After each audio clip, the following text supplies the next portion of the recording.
आप सबको नमस्कार। शुभ संध्या। सार्थक government job point YouTube channel आप सभी लोगों का हार्दिक स्वागत करता है। रियल और ऑथेंटिक अपडेट्स के लिए आप सभी लोगों को सार्थक government job point YouTube channel को सब्सक्राइब करना होगा, वीडियो को लाइक करना होगा, शेयर करना होगा। आज बहुत सारे बहनों ने, बहुत सारे भाइयों ने मुझ पर कमेंट किया कि सर जी बाल कटवा लीजिए, तो आज मौका मिल ही गया तो मैंने कहा भैया चलो ट्रिमर लगा ही दो, क्या दिक्कत है ना। तो जाहिर सी बात है पिताजी की भी डांट पड़ी तो देखना पड़ता है, समझना पड़ता है। खबरों की शुरुआत करेंगे। चैनल को सब्सक्राइब करके वीडियो को लाइक करें, शेयर करें, ठीक है।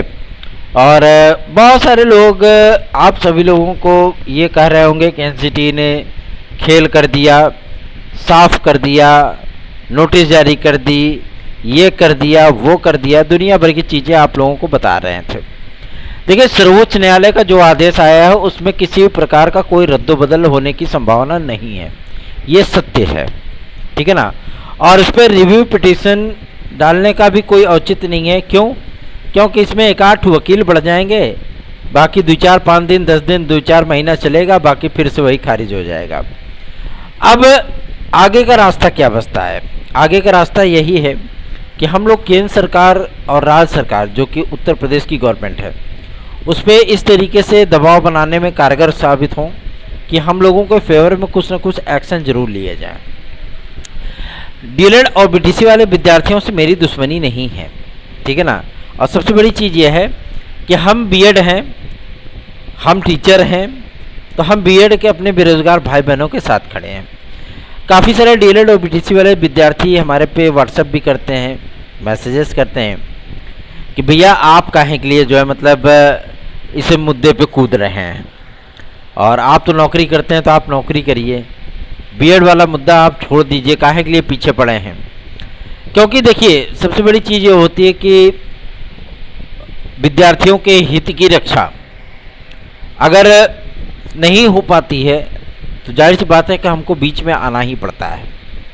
हमारे बीएड के भाई बहनों के दुख दर्द को लेकर के मैं मीडिया से लेकर के, और मैं जहाँ पे प्रदर्शन का ऑर्गेनाइज करता हूँ वहाँ पे मैं देखता हूँ बहनें रो रही हैं, भाई रो रहे हैं, है ना।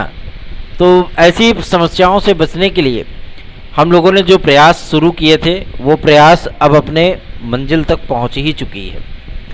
वीडियो में एंड तक ज़रूर बने रहिएगा। और बहुत सारे हमारे भाई बहनों की भी शिकायतें हैं कि भैया आप अन्य मुद्दों को छोड़ दिए, पूरी तरीके से बस बीएड पे ही ध्यान दे रहे हैं। तो बीएड पे अगर ध्यान दिया जा रहा है तो वो भी तो आपकी ही डिग्रियां हैं ना। अगर आपके अहर्ता के विषय कम्बिनेशन पे ध्यान दिया जा रहा है तो वो भी तो आपकी ही समस्याएं हैं ना। जैसे 50% का मुद्दा आपकी समस्या थी, उसी तरीके से विषय कम्बिनेशन भी आपकी समस्या है, उसी तरीके से बीएड को पीआरटी से बाहर करने की भी समस्या आपकी ही है। तो कार्य तो आपके लिए ही हो रहा है ना, कौन सा कार्य मतलब दूसरों के लिए कार्य हो रहा है।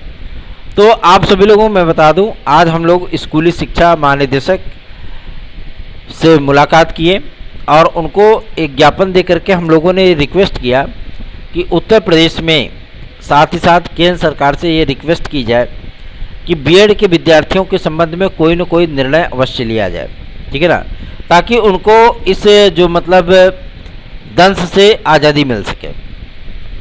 डीएलएड और बीटीसी वाले विद्यार्थियों को ये लगता है कि अगर भैया लगे हैं तो जाहिर सी बात है कहीं न कहीं से कुछ न कुछ बम गिरा ही देंगे, है ना। और सबसे बड़ी चीज़ ये होती है कि देखिए, हमारा जो कर्तव्य होता है उसका निर्वहन मैं बहुत अच्छी तरीके से करता हूँ, ठीक है। और ना मुझे किसी के दुश्मनी की ज़रूरत है और ना ही किसी की धमकियों की आवश्यकता है। देते रहिए, कोई दिक्कत नहीं है, ठीक है ना। लेकिन जो मेरा कार्य है वो तो मैं करूँगा ही, सीधी सी बात है। और रही बात आप सभी लोगों के लिए, मैं आप सभी लोगों को इस बात के लिए आश्वस्त करता हूँ कि केंद्र सरकार के माध्यम से ही आप लोगों को 28 जून सन 2018 को पीआरटी की भर्तियों में एलिजिबल किया गया था। ये आरटी एक्ट है, इसमें संशोधन की प्रक्रिया थोड़ी सी जटिल है। जटिल होने का ये तात्पर्य नहीं है कि भारतीय जनता पार्टी की सरकार है और उनका बहुमत है लोकसभा में भी, एक पार्टी विशेष का ही बहुमत है, ऐसा नहीं कि आप सपोर्ट से आएंगे। और साथ ही साथ आप सभी लोगों का राज्यसभा में भी कुछ वाईएसआर कांग्रेस वगैरह को मिला करके बीजेडी वगैरह को मिलाकर के आपका बहुमत हो जाता है। तो इन तमाम मुद्दों को लेकर के जो अंदर खाने में जो मंथन चल रहा है कि इस बार प्रॉपरली, ठीक है ना, प्रॉपरली इसमें संशोधन किया जाएगा, बाकायदा सारी चीज़ें की जाएंगी और पूर्ववत स्थितियों को बहाल रखने के लिए, क्योंकि जो आपकी प्रक्रियाएं चल रही हैं ना, एक बात क्लियर हो गई कि इसके पूर्व की जो भर्तियां हैं, ठीक है, अभी ब्रिज कोर्स के संबंध में भी निर्णय किया गया है। आज डीजी सर ने, स्कूली शिक्षा ने इस बात को क्लियर कर दिया है कि हम 6 माह से लेकर के 1 वर्ष के भीतर इन विद्यार्थियों की जो है वो ब्रिज कोर्स हम करा लेंगे, ठीक है ना। और एनसीटी अगर तय नहीं करेगी सिलेबस तो हम एससीईआरटी से तय करा लेंगे, ठीक है ना।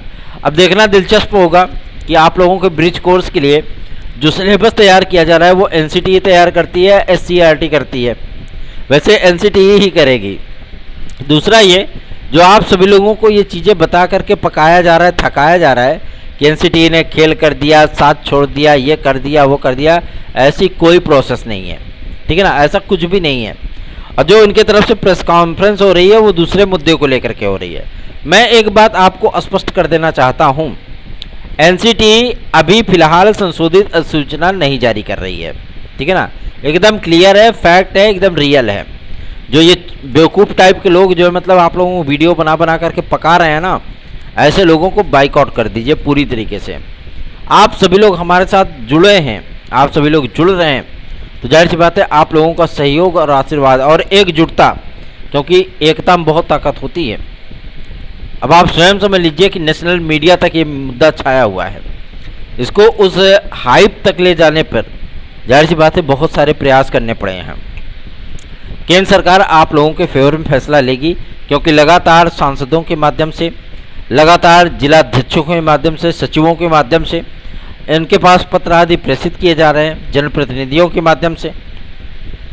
इन तमाम चीज़ों को लेकर के आज जो हम लोगों ने डीजी सर को ज्ञापन दिया था उसमें उन्होंने स्पष्ट कर दिया है कि हम ये मुद्दा डायरेक्ट सीएम सर को भेज दे रहे हैं और इस मुद्दे पर उनके संबंध में डायरेक्ट प्रधानमंत्री महोदय से बातचीत की जाएगी। इस संबंध में उनसे कुछ ना कुछ डिस्कशन होगा और कोई न कोई निर्णय आप लोगों के हित में लिया जाएगा, ठीक है ना। दूसरा ये है कि एनसीटी वही करेगी जो केंद्र सरकार कहेगी, ठीक है ना, क्योंकि एनसीटी अपने मन से तो कोई चीज़ें कर नहीं सकती। एमएचआरडी मिनिस्ट्री के साथ लगातार उनकी बैठकें हो रही हैं, वो संशोधन निकाला जा रहा है जो कि आप सभी लोगों के हित की रक्षा के लिए कार्य किया जा सके। और ये डीएलएड और बीटीसी वाले विद्यार्थी क्या कर रहे हैं, ये भी जाकर के एनसीटी में कर रहे हैं कि आप अधिसूचना जारी कर दीजिए और उत्तर प्रदेश सहित जितने भी भारत में राज्य हैं सभी राज्यों की सरकारों से बोल दीजिए कि सबको बीएड वाले विद्यार्थियों को बाहर कर दें। आप सर्वोच्च न्यायालय के एक बार आदेश पर ध्यान दे दीजिए। सर्वोच्च न्यायालय का आदेश जो पुराने समय में हो चुकी भर्तियां हैं, साथ ही साथ जो अभी प्रेजेंट टाइम में भर्तियां चल रही हैं, उसके संबंध में उन्होंने कुछ भी नहीं कहा है। जो कुछ भी कहा है वो डायरेक्ट जोधपुर हाईकोर्ट के फैसले को कहा है, ठीक है ना। तो इन तमाम मुद्दों को लेकर के डिस्कशन चल रहा है और सबसे बड़ी चीज़ ये है कि जो पुरानी हो चुकी भर्तियां हैं, जैसे 69,000 की शिक्षक भर्ती है, आपका 72,825 है, इन तमाम मुद्दों में कभी किसी तरीके का कोई झोल झाल नहीं होने वाला है, ठीक है ना। तो आप लोगों को परेशान होने की आवश्यकता नहीं है। जो 69,000 वाले पूछ रहे थे भैया हमें याची लाभ पाए हैं, 1 नंबर आपकी याचिका हमें मिला है, तो क्या हमारी नियुक्ति होगी कि नहीं? 100% होगी, आपकी नियुक्तियां होंगी, टेंशन मत लीजिए।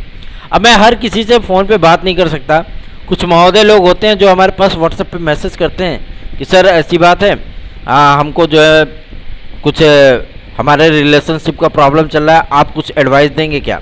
अरे भैया हम ये सब काम नहीं करते हैं, हम विद्यार्थियों से अपने बात तक नहीं कर पाते हैं, तो मतलब हम आपको रिलेशनशिप का कहीं से एडवाइस करेंगे? ऐसी बेतुका और दकिया उसी चीज़ों से स्वयं को भी दूर रखिए और हमको भी दूर रखिए तो ज़्यादा बेहतर होगा। रही बात बीएड भाई बहनों को लेकर के, तो देखिए अध्यादेश के लिए हम लोग दबाव बना रहे हैं, आप लोगों की एकजुटता, क्योंकि आप लोग सुस्त पड़ जाते हो, यही सबसे बड़ी कमी है आप सभी लोगों की।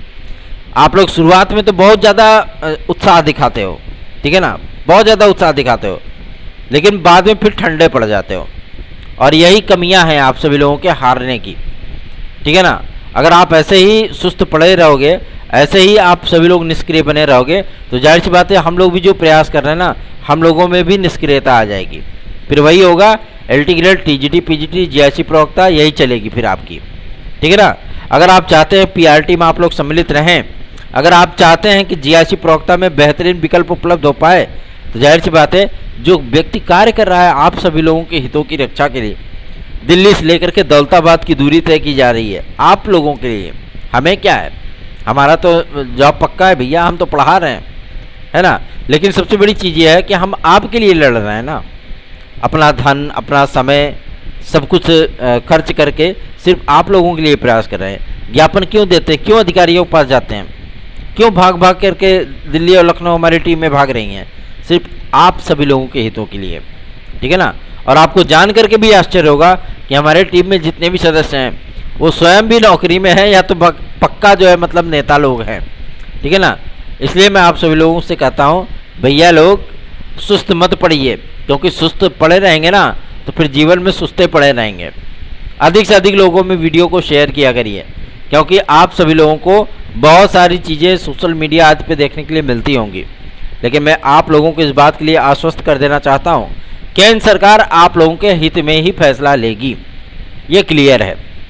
DLED और BTC वाले विद्यार्थियों को खुश होने का अवसर है, वो खुश हो सकते हैं। उनके कमेंट्स को लेकर के आप सभी लोग आपस में लड़ाई झगड़ा मत किया करो। ठीक है ना। बोलने दीजिए उनको, जो बोल रहे हैं अच्छी बात है, बोलने दीजिए। ठीक है ना। और आप सभी लोग आपस में मनमुटाव न रखिए बिल्कुल भी। ऐसा नहीं है कि केंद्र सरकार ने एकदम क्लियर कर दिया भैया हाँ ठीक है, सर्वोच्च न्यायालय ने बाहर किया तो बाहर रहने दो, और MHRD मिनिस्ट्री ने कहा हाँ ठीक ठीक ठीक बाहर किया तो बाहर रहने दो, NCT ने संशोधित गाइडलाइन जारी कर दी कि हाँ भैया ठीक है अब DLED और BTC वाले बादशाह रहेंगे, बाकी आप सभी लोगों। तो मैं आप सभी लोगों को बता देना चाहता हूँ कि B.Ed को इतनी आसानी से बाहर नहीं किया जा सकता। पॉलिसी मैटर पे लेकर के आया था ना B.Ed वालों को, तो पॉलिसी मैटर को ही बचाने के लिए इनको अध्यादेश भी लाना पड़ेगा। और सबसे बड़ी चीज़ ये है कि इन विद्यार्थियों के कष्ट को जिस तरीके से हम लोगों ने प्रेजेंट किया है, जिस तरीके से इनके विवादों को, इनकी तकलीफ़ों को हम लोगों ने प्रेजेंटेशन के तौर पे बड़े बड़े नेताओं के सामने, मंत्रियों के सामने रखा है, वहाँ से हम लोगों को एक पक्का आश्वासन ही मिला है। ठीक है ना। अध्यादेश एक बहुत बड़ा हथियार होता है केंद्र सरकार का। इसको जारी करने अथवा न जारी करने के संबंध में तमाम उन दांव पेचों पर बात की जाती है जो कि आप सभी लोगों को समझने की आवश्यकता है। B.Ed विद्यार्थियों की संख्याओं को देखते हुए आप सभी लोगों को मैं बताना चाहता हूँ 6 माह 8 माह बाद मैंगो इलेक्शन भी है। पिछली बार अच्छा खासा रिजल्ट भी देखने के लिए मिला था, इसलिए इस बार भी B.Ed विद्यार्थियों को नाराज करके भारतीय जनता पार्टी वो चुनाव में नहीं जाना पसंद करेगी। कोशिश यही है कि इसके लिए कोई बीच का रास्ता, क्योंकि सर्वोच्च न्यायालय का आदेश है, इस आदेश को अगर निष्प्रभावी करना है तो जाहिर सी बात है कि कम से कम नहीं कुछ तो कुछ चीज़ें करनी पड़ेंगी, है ना। और इसके लिए भी कार्य करना पड़ेगा। इस आदेश को निष्प्रभावी करने के लिए अध्यादेश लाया जाए। अध्यादेश एक क्रिटिकल सिचुएशन है, लेकिन इस पर भी गवर्नमेंट विचार कर रही है। अभी पूरी तरह से गवर्नमेंट ने अपने पत्ते नहीं खोले हैं। जिस दिन ये चीज़ें क्लियर हो जाएंगी फिर आप मान सकते हो कि हाँ आप बाहर हो, लेकिन अभी MHRD मिनिस्ट्री ने क्लियर नहीं किया है कि हम बाहर कर रहे हैं, NCT ने नहीं क्लियर किया कि हम बाहर कर रहे हैं, और सबसे बड़ी चीज़ है कि केंद्र सरकार ने भी क्लियर नहीं किया कि हम बाहर कर रहे हैं। तो आप चिंतित काहे क्लियर होते हो? अपनी तैयारियां करते रहिए। PRT को अभी छोड़ दीजिए, क्योंकि PRT के लिए हम लोग प्रयास कर रहे हैं आप लोगों को सम्मिलित कराने के लिए। आप लोग बस सहयोग करिए, साथ दीजिए। निष्क्रियता दिखाएंगे तो पक्का है कि फंस जाएंगे। ठीक है ना। रही बात आपके UPPSC को लेकर के, कल के डेट में LT ग्रेड और GIC प्रवक्ता के विज्ञापन को जारी करने के संबंध में एक पत्र प्रेषित किया गया था और अनुमति मांगी गई उत्तर प्रदेश शासन से कि राजकीय विद्यालयों की स्थितियां परिस्थितियां देखते हुए आप अनुमति दीजिए ताकि हम विज्ञापन निकाल करके 6 माह के भीतर नियुक्ति की प्रक्रिया पूरी कर दें। ठीक है ना। 6 माह का टाइम अब आ गया लाइन पे, ये है ना कि 6 महीने का टाइम में हम पूरी कर देंगे।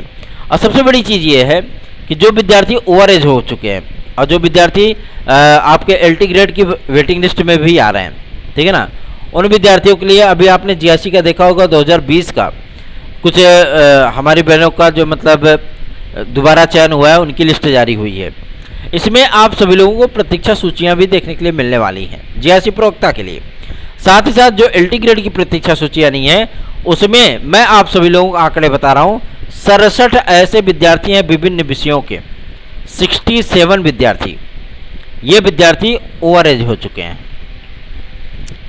अब लोक सेवा आयोग इस चिंता में पड़ गया है कि इन विद्यार्थियों का चयन करें अथवा ना करें। सबसे बड़ी समस्या यही है, चयन करें अथवा ना करें। चयन करने के बाद जब इनका डॉक्यूमेंट वेरिफिकेशन होगा तो भैया ये तो ओवर एज हो चुके हैं, फिर दिक्कत हो जाएगी। भले विज्ञापन आप लोगों का 2018 का था, ठीक है ना, लेकिन नियम कानून तो वही है। तो इसके संबंध में पत्र भेजा गया है कि इसमें क्या किया जाए, एज रिलैक्सेशन प्रोवाइड करिए ताकि हम जारी कर सकें विज्ञापन। दूसरा ये कि आप लोगों की एलटी ग्रेड जीआईसी प्रवक्ता के विज्ञापन को जारी करने के लिए ओटीआर को अनिवार्य करने के लिए भी शासन को पत्र लिखा गया है, ठीक है। और सबसे बड़ी चीज़ ये है कि विषय कम्बिनेशन को लेकर के जो हम लोगों ने ज्ञापन दिया था, विषय कम्बिनेशन को भी स्पष्ट करने और टेक्निकल ग्रुप के विद्यार्थियों को एक समान रखे जाने के संबंध में भी पत्र लिखा गया है।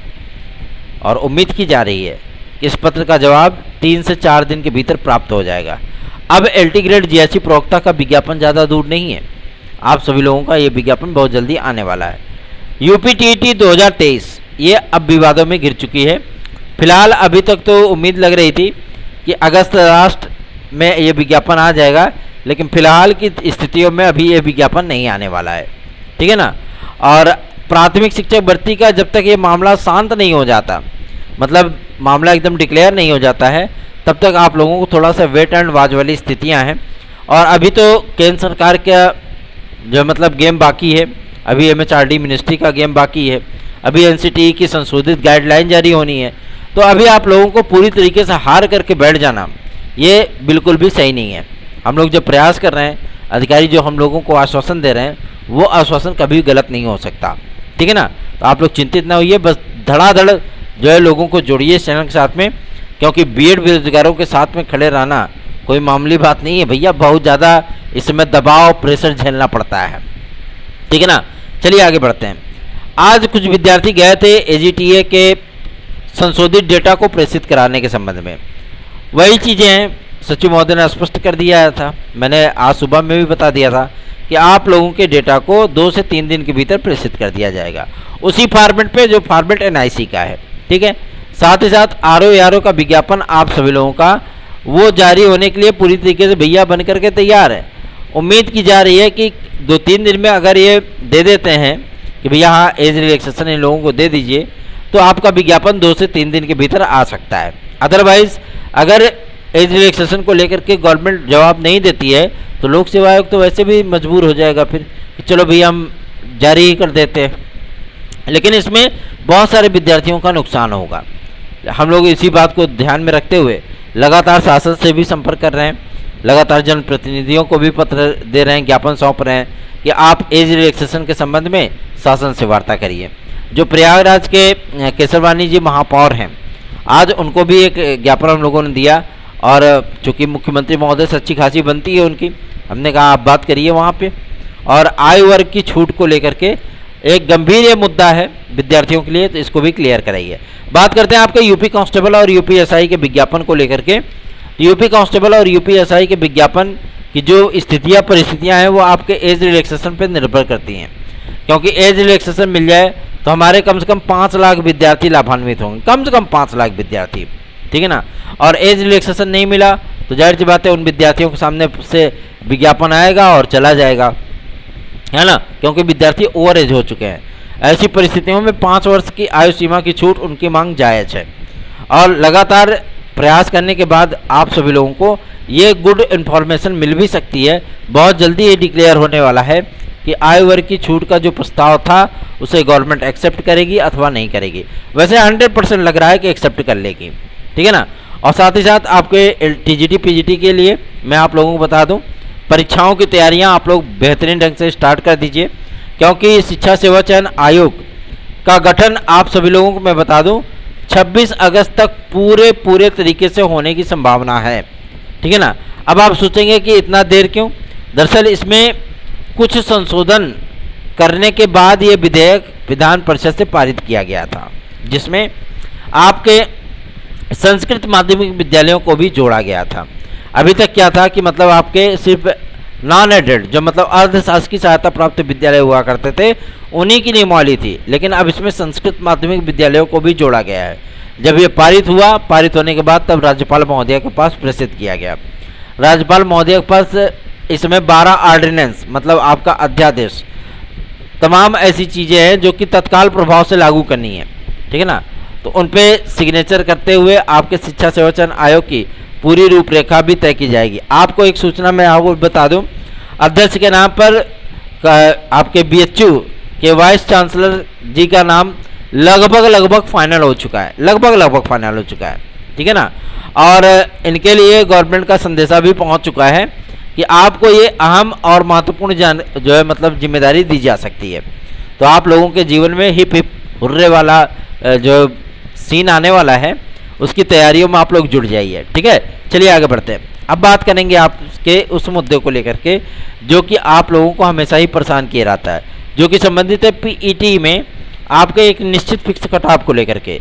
परीक्षा नियंत्रक महोदय से जब हम लोगों ने मुलाकात की थी तो उन्होंने कहा था पीईटी में एक निश्चित फिक्स कटऑफ और साथ ही साथ 40% विद्यार्थियों को मुख्य परीक्षाओं में कॉल किए जाने के संबंध में जो हम लोगों ने मीटिंग की थी, उसमें अध्यक्ष महोदय ने कहा था कि 40% वाला सही है, ठीक है ना। मतलब 40% विद्यार्थियों को बुलाया जा रहा है, उसमें कोई दिक्कत नहीं है। ये कटऑफ वाला मामला थोड़ा सा आपका उलझ रहा है, लेकिन यकीन है कि आप लोगों को पीईटी 2023 के एग्ज़ाम के पहले क्योंकि 26 तारीख तक आप लोगों के एग्ज़ाम की उद्घोषणा होने चल रही है, जिसमें मुख्य सेविका होगा, जिसमें आपका वीपीओ होगा मतलब ग्राम पंचायत अधिकारी होगा, जिसमें आपका पीईटी होगा, ठीक है ना, और एजीटीए का विज्ञापन आदि भी होगा, ठीक है। तो आप लोगों को 2 से 3 परिणाम बहुत जल्दी ही देखने के लिए मिलने वाला है। चिंतित होने की आवश्यकता नहीं है बिल्कुल भी। आप लोग अपनी तैयारियां करते रहिए और बीएड केस को लेकर के बिल्कुल भी परेशान मत होइए। अगर आप परेशान होंगे तो जाहिर सी बात है उसमें मुसीबतें आपको ही झेलनी है, ठीक है ना। परेशान होने की आवश्यकता नहीं है, बिंदास होकर के अपनी तैयारियां करते रहिए, क्योंकि बीएड की आवाज़ को बुलंद करने के लिए आपका भाई मौजूद है। ताबड़तोड़ शेयर करिए वीडियोस को, ताबड़तोड़ लोगों को जोड़िए, क्योंकि आपकी एकता हमारी ताकत है। धन्यवाद, आप सभी को शुभ रात्रि।